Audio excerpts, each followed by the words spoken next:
Hello, friends. Welcome to another episode of the Kumbi-Gikku Show, where K Srinath, former player and now BCCI umpire, and I look at the ongoing Asia Cup with the much awaited clash, India versus Pakistan, coming up on Sunday in Dubai. So, this is your YouTube channel, GK Sports India, and the regular cricket show, the Kumbi-Gikku Show. Welcome, Sri. Welcome back to the Kumbi-Gikku Show. How have you been following the Asia Cup? Both India and Pakistan have had quite easy opening matches. India crushing UAE, the match not even lasting 18 overs. And on Friday, we saw Pakistan have it easy against Oman, winning by 93 runs. Your opening matches assessments. Well, I think it was more or less on the expected lines because you could typically say that, the minnows in this Asia Cup are UAE, Oman, and Hong Kong trying to find their feet in the world of the big wigs, the likes of India, Pakistan, Sri Lanka, Bangladesh.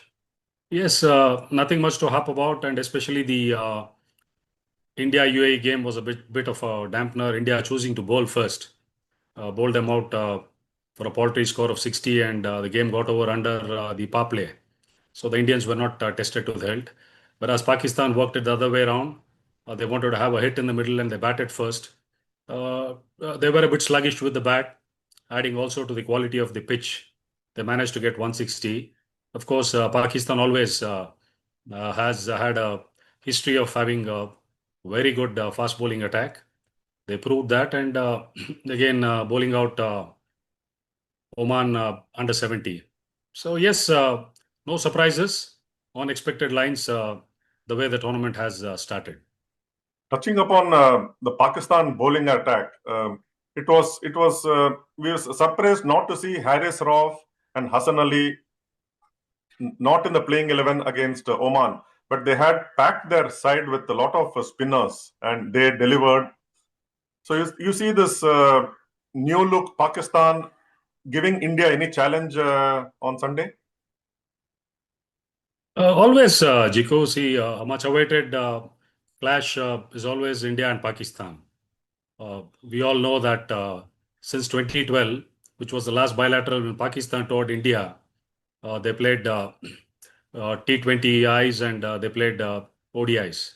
That was the last time there was a bilateral that happened. And post that, it's just been that India-Pakistan, the marquee clashes happen only in ICC events and in the Asia Cup events. So it's always a much awaited one. And looking into the squad of Pakistan, I think they've left out quite a few experienced players who've been part of the T20 squad for a long time. The likes of Mohammad Rizwan, Babar Azam, Shadab Khan, Iftikhar Ali. These guys have been the fulcrum of the Pakistan T20 side for a long time. So I think it's been a very brave call the Pakistan management have taken in leaving these people out. And it's a new look and young Pakistan side, I would say, especially young and inexperienced in terms of their batting. Of course, bowling, they still have the likes of Shaheen Shah Afridi. They've got Haris Rauf and a very experienced and canny, performer, the like of Hassan Ali. They've got a mystery spinner. So yes, the bowling attack looks pretty potent as always. Pakistan for decades since I've been following cricket have had fantastic fast bowlers in their ranks. So will they pose a threat to India? Yes, of course, it would be a challenging game for India. Having said that, it would all boil down to the sort of conditions that prevail in Dubai. And I would like to say India has already had one game under the belt in Dubai, though not tested to the hilt. So there could be a slight advantage which India could have per se in terms of assessing the conditions. But yes, certainly it was more like an open net practice which India had against UAE, and they would all be geared up for the much awaited game on Sunday. Some of the points noted in India's opening game, like, of course, we spoke about how crucial it was for Sanju Samson to be in the playing 11. He did don the wicketkeeper's gloves, took a catch, effected a stumping which was later withdrawn by the captain Surya Kumar Yadav. did not get to bat. What do you look at the batting lineup with Surya Kumar he came at number 3. So that means Tilak Verma, Sanju Samson will be pushed down the order at number 4 and 5, if not further down, depending on the situations. How do you look at the whole scenario, or it was just a one-off against UAE? Well, coming to India per se, I wouldn't say, ticking all boxes, because to start with, I think in the first over, Bumrah did look a bit rusty. Surprising was, Arshdeep not making it to the playing 11, which is a no-brainer, because I don't think these conditions are going to be favorable enough for any Indian team to play two fast bowlers with Hardik Pandya chipping in as a third seamer. And also we saw Shivam Dube come in and bowl a few overs, and post we got to know that he's been given a go-ahead by the management, saying that he would be bowling in this Asia Cup. So it's going to be Bumrah, Hardik Pandya. You've got those seam up and pace of deliveries by Shivam Dube, and of course 3 potent spinners. Yes, coming to batting, yes, it was an expected playing 11. We discussed about Sanju figuring in the 11, and he did. I don't see India making any changes against Pakistan. I thought it was maybe, for Surya to just have a feel of getting onto the ground with some match practice was one side of it. Also, it could be trying to retain the left-right combination, which is, worked very well for India over a period of time. So in case if India loses, a right-hander up front, we could see Surya walk in at number 3. Or if they're going to lose Abhishek Sharma, we could see Tilak Verma come in at number 3. So the way things have panned out in the last game, the inkling is that Sanju Samson is certainly not going to bat up the order, unless there's a huge shift in sort of the thought process and they were a different thinking had. I think Sanju is going to bat somewhere in the low middle order. So that's how I look at it. And in that first match against UAE, there was some noises made by whether Bumrah should actually have been taking rest and come fresh for Pakistan. But I personally thought that he has had enough rest, 1.5 months of good rest, missing the 5th test in England, and to assess the conditions, get into the rhythm, get into the groove. It was a fair call to play Bumrah in the first 11 against the UAE and test his, not test his skills, but get into the rhythm of bowling in T20s after the red ball cricket in England. Did you also think he was fair that he played, or what did you make of it? I mean, it was a fair call, and given a choice, yes, Bumrah would certainly look to play all the games in this Asia Cup, unless it warrants that he needs to take a break from it, because as you said, a good month and a half rest, and it's about testing your body, yourself, as to how you feel when you are playing in different conditions, irrespective of what opposition you are looking at. So it's about that feel-good factor. And yes, he came out, he bowled those 4 overs, and he looked extremely good in the last 3 overs he bowled. After the first one was a bit rusty. Typically, you don't associate Bumrah with bowling full tosses, up front. So it was a good sign that, he held himself in good shape. And letting him lose straight away against Pakistan, I think would not have been a wise call. In all fairness, yes, it was the best playing 11 they had on the park in the first game. And it was very, very important for Bumrah to get some game time, and especially a match scenario. That's very, very important, because innumerable times you repeat doing things in practice, or you simulate a lot of skills that you want to do. But the end of it, when the nets are out and you're out in the open in the middle in a game, the situation is totally different. You might have done it hundreds of times before, but when you get onto the field, it's again a fresh day. So I think it was very, very important for Bumrah to get that time, under the lights to bowl those 4 overs. It was absolutely fine, and he looked in real good form. Barring Hardik Pandya, who opened the bowling, giving away 10 runs in that only over that he bowled, every other bowler picked up at least a wicket, with Kuldeep Yadav being the best of the lot, 4 for 7. And Shivam Dube, like you mentioned, he was given the go-ahead to bowl in this Asia Cup. We will see more of Shivam Dube bowl, and he also delivered 3 wickets in the 2 overs that he bowled. Was it surprising that Shivan Dube picked up those many wickets, or it was coming anyway, considering the opponents that India played?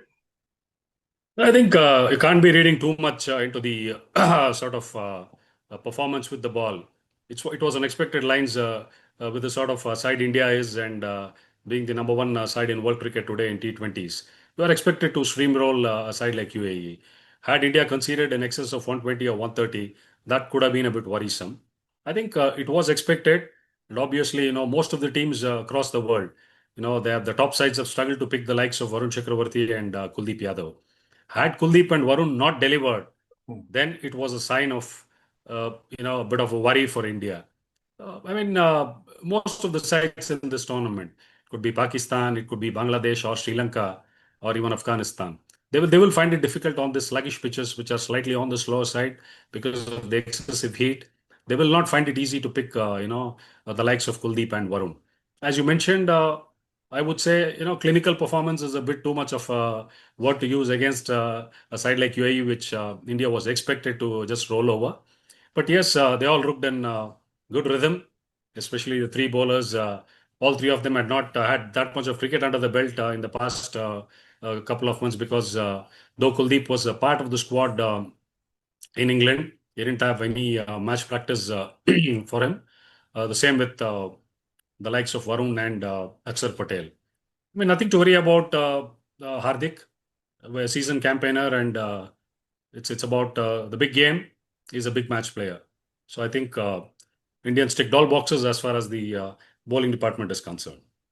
Maybe yesterday in the match against Oman, I thought their surprise package, Naeem Ayub, usually an opening batsman, bowled up front, probably the answer for Varun Chakravarti in the Pakistan ranks. Not he has not bowled much, but still he gave an impression that he could be Pakistan's Varun Chakravarti. How can these surprise packages catch India off guard? Well, he's a pretty new entity, and maybe in modern day cricket, there's so much of footage available. Obviously, the Indian team would have sat and gone through what he's up to. As I said, sitting in the drawing room trying to assess, watch a particular bowler or a batter, try to have strategies in place is one side of it. But come the day wherein you are in a game situation, it's totally different. As I said, it's about the might of the Indian top order batting against the quality bowling of Pakistan. I think this is going to be the key. Yes, he certainly could spring a surprise because India has not seen much of him. And both sides, to be honest, in fact, Pakistan also in the recent past, as I mentioned about their performance in bilateral T20Is, I think they have managed about 9 sixes on an average in every innings they have batted. So that shows that they are out on a mission under the new white ball coach Mike Hesson, who's taken over. So their brand of cricket is looking slightly different. So with India also, they've been doing this for quite some time now because with the sort of rich experience the boys have playing in IPL against high quality cricketers. So they are used to this sort of scenarios. So for India, it's nothing new. But to see Pakistan come out and play this sort of cricket is really pleasing. So I would look at it like the uh, top heavy, hard hitting batting lineup of India against some good fast bowling. And yes, can the mystery spinner spring a surprise? That's what I'm looking forward to. And it will be interesting to see how Abhishek Sharma, of all the top order batsmen from the Indian ranks, play this mystery bowler Naeem Ayub. You mentioned in the preview that if Abhishek Sharma scores in half the number of matches until the final, which is out of 6 matches, at least 3 matches he fires, India are in a safe place. And he has already delivered in the first match, dealing in sixes. First ball itself a six, second ball four, and he was unstoppable until he got out for 30. So Abhishek Sharma leading the Indian batting, making it look even heavier than what it is, isn't it? Absolutely. I think the combination of Sanju and Abhishek was something different. We just saw the ball, go all over the place in the air. But now when we saw Shubman Gill step in ahead of Samson, there was, sort of artistry on one side. Even the six that he walked on and hit over square leg was all timing and ease. It was so pleasing to the eye. So I think this combination, looks absolutely cynosure to the eye because there is power, elegance in Abhishek Sharma. As we all know, left-handers possess that elegance. The same with somebody like Shubman Gill, though somebody who doesn't, look to take the ball apart. But nevertheless, the finish, the touch, and the brisk pace which he can score at. Because the most talked about term in T20 cricket is all about strike rates, which I think Shubman Gill had a wonderful strike rate when he played the last season of IPL. So I think this combination is going to be very, very important. The calming influence which the current red ball captain can bring to the middle. And if these two can bat the first 6 overs out, I think then Pakistan is in big, big trouble. Because as we all know, sort of array of shots Abhishek Sharma has got is something phenomenal. So how the Pakistan new ball bowlers can operate and if they can get some couple of wickets up front in the first 6 overs, otherwise they're in for a big run chase.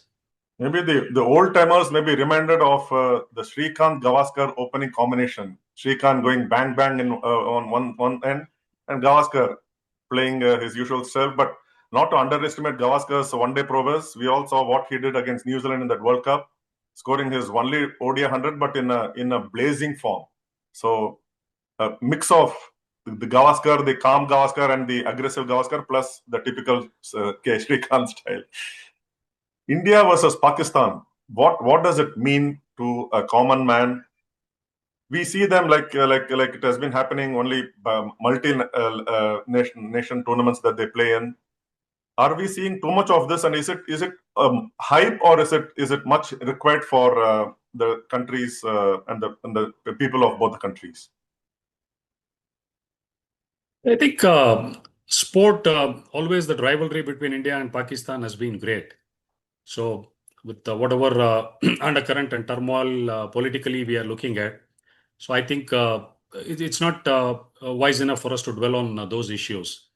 To me, in the recent past, barring the 2017, if I'm correct, the Champions Trophy final loss to Pakistan, and I think in it was it in 21 and the T20 World Cup in Dubai when India lost the opener to Pakistan. I don't think India has ever lost to Pakistan in any of the ICC or Asia Cup events. So it's about the aura that is created about this marquee event between India and Pakistan.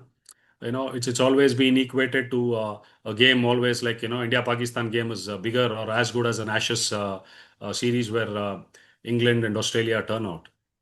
To me, it's a game of cricket. Two very highly skilled teams, because typically you associate a lot of finish, a lot of skill. You see wrist work and some terrific fast bowlers from Pakistan. And, not far behind, India has had some fantastic fast bowlers in the last decade or so. Extremely skillful spinners from India, so from Pakistan. So that adds that, flavor to the whole game per se. But to say that, it's like a battle, it's like a war, I think that I feel is a bit too much of a hype. Yes, from the fans' point of view, from the two nations' perspective, broadcast for ACC in an ICC event for ICC, this is a huge money spinning event. I don't think any other game which is played in an ICC or a ACC event would fetch this much of revenue in terms of broadcast or fan following or the stadia being full.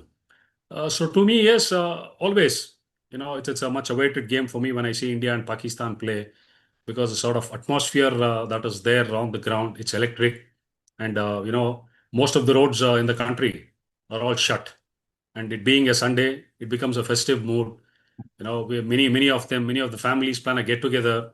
They have a dinner or lunch together, and they all sit together and watch a game. It's more like a mini stadia set up in most of the places. I think that adds more to the flavor of this game. Yeah, the fact that India and Pakistan don't play in bilateral events, and play only in these kind of multinational events makes it even more special, and that's what makes it. Even the tickets are sold soon after it is made available to the public. So that's how eagerly awaited people are for this particular match. Before we finish off, Sri, your head-to-head key contests for this match. Who would you pick? I think I would, look at Shine Shah Afridi up front going against Abhishek Sharma, because we've not seen much of Abhishek Sharma going up against Shine Shah Afridi. So that's one thing certainly I would, look forward to. And number two is, when Pakistan bats, relatively inexperienced, excepting Fakhar Zaman at the top, they're relatively inexperienced at the top. So how they would come up against Bumrah, and also the key factor again, as I mentioned, the pitches certainly are going to be on the slower side. I certainly would be surprised if we are going to see scores in excess of 200 on a regular basis, which we are used to, seeing in T20 cricket. So the challenge, the Pakistan batters would come up against the likes of Kuldeep and Varun Chakravarti, especially. So I think that would be the key factor. These two small battles are the ones I certainly am eagerly looking forward to. Certainly, 200 would be a big score in these kind of pitches in Asia Cup. And on Friday night, we saw England score in excess of 300 against South Africa in their T20. So the benchmark is just going up and up. But hopefully, it's a very good contest, even contest. And can we finish off by saying, may the better team win? I mean, yeah, it's fair to say may the better team win. But as we had a discussion in our, precursor to this tournament, I think India start the firm favorites with a hand on this cup. So if at all there's a surprise, I think I would be certainly surprised. But with the sort of side India possesses and the all-round quality they have in their side, I think, yes, as you mentioned, an even contest, a close one, which would be good enough for the viewers. And let's hope we have a good game of cricket. At the end of it, as you said, I think may the better team win. But I think the scales are tilted much in favor of India. Certainly, and this team is something who do not look at it as an India versus Pakistan match, but take it as just another game. So that is what that this team has been looking at.